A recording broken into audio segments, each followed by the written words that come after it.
So I want to talk about soil erosion as a source of contaminants, and I want to divide this conversation into two parts. In part one, I want to talk about the erosion cycle. The erosion cycle involves three sets of processes. First is particle detachment, the second is particle transport, and the third is particle deposition. And by particles, I'm talking about soil particles, typically about mineral particles of soil. So we can talk about how are those particles detached from the source areas.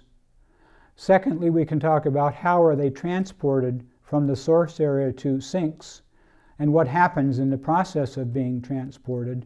And finally, we can talk about how are those particles deposited in sinks. As it turns out, a lot of this activity is driven by moving water and/or wind. Particle detachment, as I'll talk about in just a second, is profoundly influenced by moving wind and especially moving water. Particle transport, of course, is affected in the landscape by moving wind or water. And then particle deposition occurs when wind speed or water speed slows down and the particles themselves drop out of the sediment load.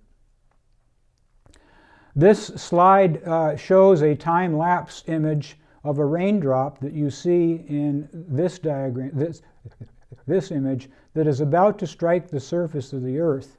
And as it strikes the surface of the earth, you can see that it creates splash.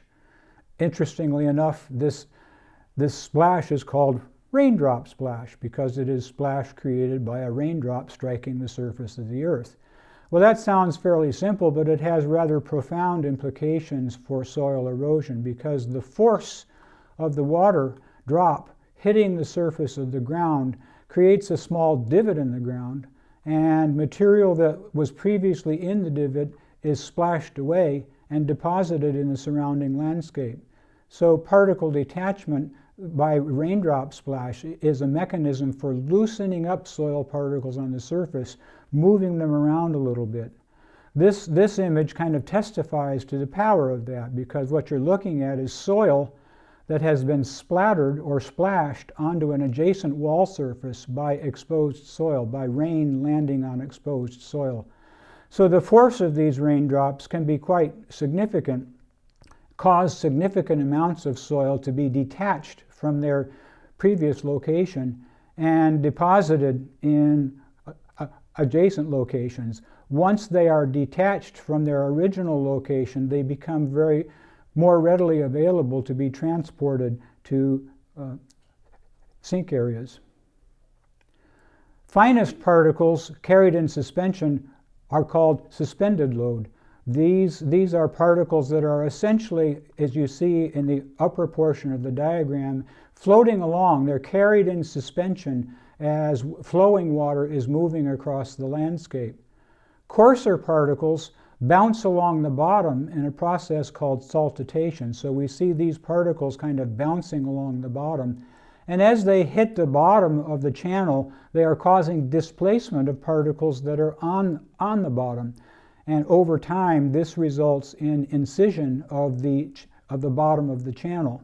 Also, these particles move around horizontally, and if they should impact the wall of the channel, they can displace particles that are in the wall itself, resulting in channel erosion. Then the very coarsest particles, the largest particles, are shoved or rolled along the bottom in what is called bed load. Bed load then can pick up particles as it's moving along. It's moving at a faster velocity and it has more force, so it can pick up larger particles and move them along. So the process of water carrying